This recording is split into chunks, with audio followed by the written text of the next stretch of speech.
Hey, yo, what up? Welcome back. This is not a podcast. It's just my thoughts with Rob Markman. Been a busy week on the channel. A couple videos went up, a couple different conversations. Shout out to everybody who's watching. Shout out to everybody who's commenting. If you like the video, all of that helps. If you're subscribing, shout out to the new subscribers. Shout out to the ones that have been here. Appreciate all of y'all. I've been wanting to do this video, this conversation for a couple of days. I just kept getting sidetracked, but I wanted to get to it because it's something we've been talking about since the beginning of the year. Last week, Joey Bada did an interview with Vulture on their website. Craig Jenkins did the interview and wrote the piece. Shout out to my guy, Craig. Fun fact, it was Mac Miller who put me on to Craig Jenkins. Rest in peace to Mac. I knew of Craig a bit and his work a bit and his presence on Twitter and just his voice and his position on things. And Mac, just my guy, would sing his praises. So I started to pay a little more attention, started to tap in a little bit more, talented writer, and then me and Craig actually got to know each other a little bit. He's been on my show a couple of times when I had the show back with Genius. For the record, good dude. Haven't seen or spoken to Craig in a while, man, but shout out to Craig. So Craig did an interview with Joey Bada on Vulture. The headline was Joey Bada has no problem partnering with Columbia right now. He also talked about, you'll see in the headline, he talked about, the rule is back, sorry, not sorry, the West Coast line, they got into that in the interview too, but I'd be remiss if I didn't talk about this Columbia University thing because, this is all entertainment, talk about music mostly here, so it's all entertainment. So, but there's real things going on in life. You know what I mean? And Joey's in this space in his career where he's been really focusing on education and mentorship and leadership. And last year he did a program at NYU. I was a part of that with him for a class. Him and his team asked me to come in and sit in with him and help him, conduct one of his classes. Spent the day with him and his students. He also has his Impact Mentorship Program, which he asked me to help with on one of their events and spend a day with them on one of their events and help moderate a panel. And I did that. And, Joey's whole thing, as I understand it in my conversations with him, is that he's looking to give students what he didn't have coming up. The mentorship, the leadership as a musician, and especially for aspiring musicians, like the access to pick his brain, the access to, just have his thoughts, have his guidance, have his experience, have his encouragement. And then there's also life skills that come into play because it is bigger than music. But shout out to Joey. So, Joey's going to be doing this artist in residency at Columbia University. There's been a lot of political turmoil on campus. If you follow the news, the students at Columbia led a protest in support of Palestine. NYPD was called in. There was mass arrests. There were brutality. Then there was, on campus activist Mahmoud Khalil, who was also Palestinian. He was arrested and is facing deportation. And, there's a legal battle there. All while the White House is threatening to pull federal funding from the university unless they comply with some demands, all in line with, suppressing student voice. So, it's a fiery time right now. So Jenkins, asked Joey about that. Like, yo, you're about to be on campus. Like, how do you feel in this time? And Joey said, I'll read the answer real quick. I think we couldn't have found a more timely moment to be doing this scholar in residency because I show up as a representative of the underrepresented and underprivileged. I get to share my perspective. I get to give the students hope. We can defy these limits no matter what type of limitations they continue to put on us or what type of supplications they try to take away. Jenkins goes on to ask and says, last year on campus was intense, but this year people are disappearing. A student is suing to keep from being deported. Hip hop is a crossroads of free expression of the political. How do you feel your role has changed here? And Joey said, I don't think that's changing at all. I think this aligns with who I've always been. I've always been outspoken on social injustices. So like I said, I think that this moment is very timely to have someone like me on campus because I'm going to speak my mind and I'm always call it how I see it. It doesn't take Joey Bada to say what's going on is fucked up right now, but it is a good thing that Joey Bada is here because I'm definitely in solidarity with the side being oppressed. So that's his take on that, man. Shout out to Joey. I just wanted to touch on that because, there's real things going on, like I said. Craig also asked about Joey's role in Power as unique in Raising Kanan. I think he's killing the role. I watch the show every week, man. So shout out to that. And then he asked him about his 3 drops this year, right? The Rule is Back, Sorry Not Sorry, and Pardon Me. We've spoken about these records on this channel. We've spoken about the response Joey has gotten from a number of West Coast MCs, including Daylyt, Ray Vaughn, AZ Shike, and, you know, a bunch of others. The line that got everyone on guard, right, was the Jay-Z flip, the too much West Coast dick licking. I'm hearing this throwing rocks. Really shit ain't sticking. Because if we talking bar for bar, really a slim pickings. I rap like I draw pentagrams and kill chickens. So Craig asked him about that. He says, you also recently dropped 3 new songs and have people on both coasts dissing you. And Joey said, oh yeah, it's been, and then he pauses, it's been fun. Craig says, I don't know if Ruler's Back is doing everything people think it is.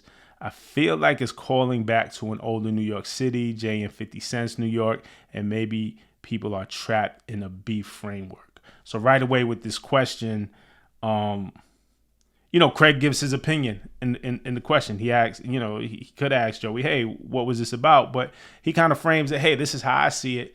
And he kind of throws it to Joey. For what it's worth, I agree with Craig. You can watch my first video. I kind of saw it the same way.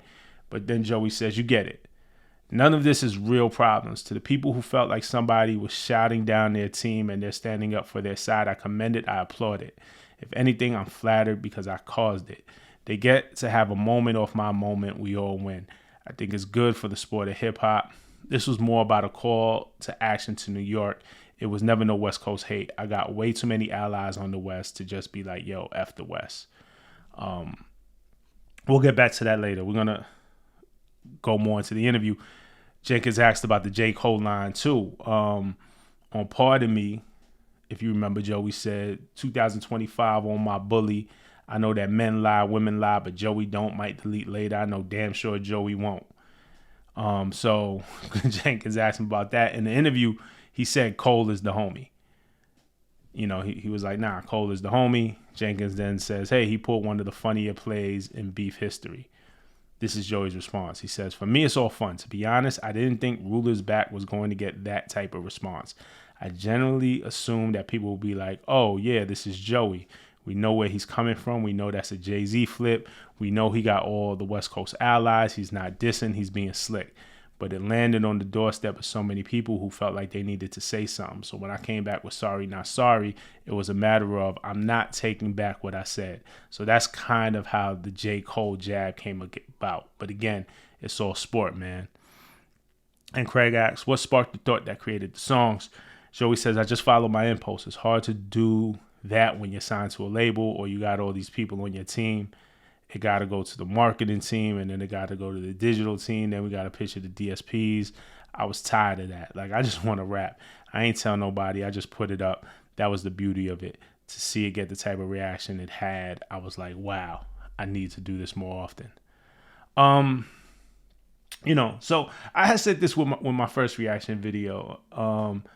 I always thought that Joey was talking to NY with that line, especially in verse 1, because in verse 1, he's like, yo, I'm sitting back watching from an eagle eye, trying not to react. Just give me one reason. I swear I'm on full attack, East Coast until I die. It's clear who the heir apparent king of NY. So I get where Joey was coming from, right? And my position hasn't changed, but intentions, right? I get what his intention was, but some intentions, sometimes you can't control how the people would take it. I was out in LA a few weeks ago, and I did speak to one of the MCs who responded. One of the guys who responded. And he might have spoke with somebody else and said this, but I'm not gonna, it was a private conversation, so I'm just gonna keep it that. But his perspective was important. Who it is wasn't important. His perspective is important. But one of the main MCs who responded, I did speak to him, and he was just on some, damn, how come when the West is having a moment, you got to go there, you know, just let us have our moment. So, you know, too much West Coast dick licking, you know, you can't control how the people going to take it. But all in all, the sentiment was and was that this was just some MC shit. This was just some rap shit.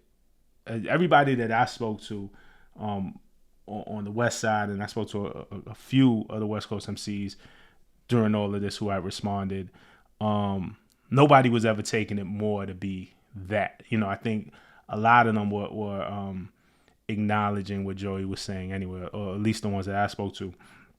He has West Coast ties. Like, he was on Ab Soul's last album. Like, you know, he's been cool with the TDE camp all this time. So I don't think anybody was taking it like as an affront. And to Craig's point, what he asked in the question is we are in this beef. You know, I think if Kendrick and Drake doesn't happen, I think maybe that it's still very likely we get the reactions that we got from some of the rappers on the West Coast. But I think post Kendrick and Drake, it definitely heightened tensions. Like, the rappers really wanted to rap. Everybody's just waiting for somebody to say something.